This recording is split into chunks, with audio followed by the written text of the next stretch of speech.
This is kind of the story of two winemakers. This year we have a very good, I think, we have a very good vintage. Actually, it's a tale told by wine about the makers. First of all, there's Stefan Augier. I hope we will be able to finish before the rain over there. Stefan is from a little town just south of Lyon. His family has been making wine in the Rhone Valley for generations, but he's the first who studied it at the university level. With this, we checked the level of sugar, 12.6, which is very good for us. C'est bien. That's his father, Michel, who's pretty much stepped aside, so when they occasionally butt heads, it's not about winemaking, it's more about caractère. Yeah, you know, the old father and son issues, personality conflicts, you know. Now, this is the other winemaker. This is Raymond de Villeneuve. You see, Raymond's something of a legend in the business, even though he never actually set out to be a winemaker. But I need to work with my hand and with my body and with my nose. He took over the family business about 10 years ago after several generations of neglect. He's everything that Stefan is not. Middle-aged, divorced, surrounded by a bunch of guys who, well, basically they're there because they love wine, the earth, they love Raymond. Like Nicolas. They've known each other since they were 10 years old. First time in my life that I'm working here. I just spend a lot of holidays in the summer days here. And now, meet the sommelier at one of the world's finest hotels, the Georges V in Paris. This is Enrico Bernardo, who was chosen in 2004 the best sommelier in the world. You need really a relationship very strong. Grape, soils, nature and man.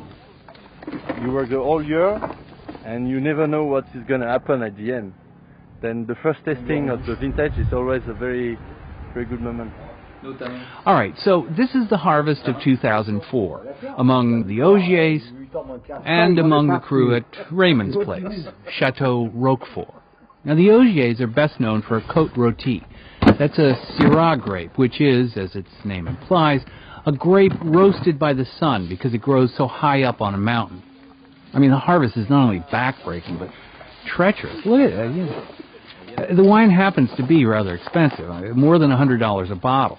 I mean, given the difficulty, it's hardly surprising. And yet, a lot of the people who come to work the harvest do it just for the pleasure of being there. Convivial, voilà. Santé. Convivialité. Now, a couple hundred miles to the south, Raymond uses the same Syrah grape in his Côte de Provence. Most of his wines are in the $20 to $30 range because he wants to produce something that anybody can enjoy.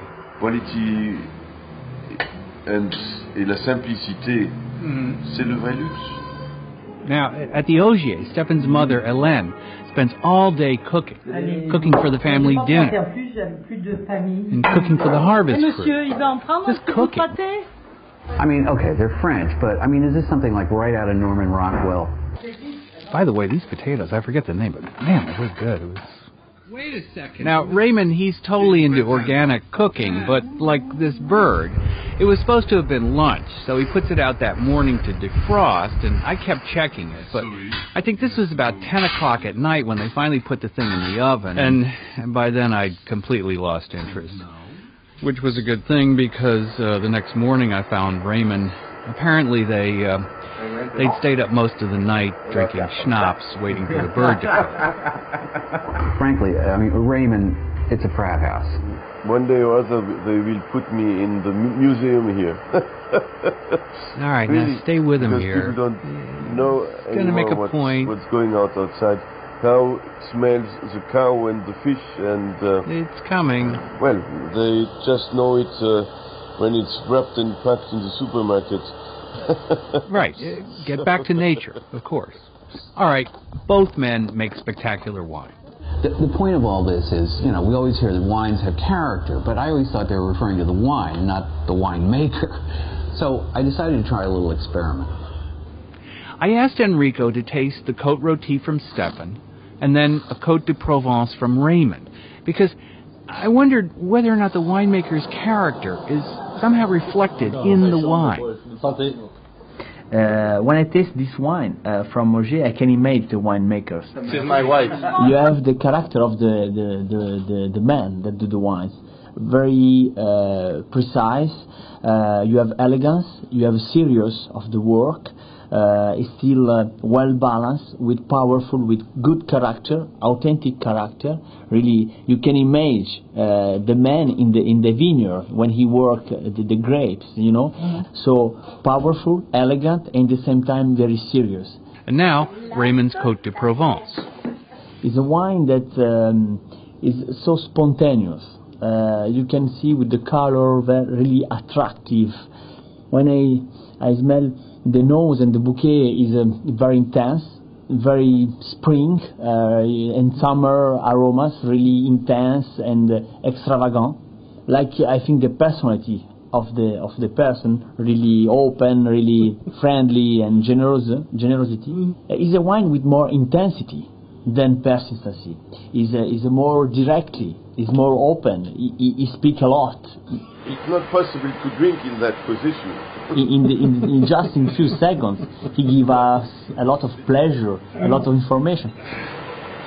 Now, has Enrico ever met Raymond or Stefan?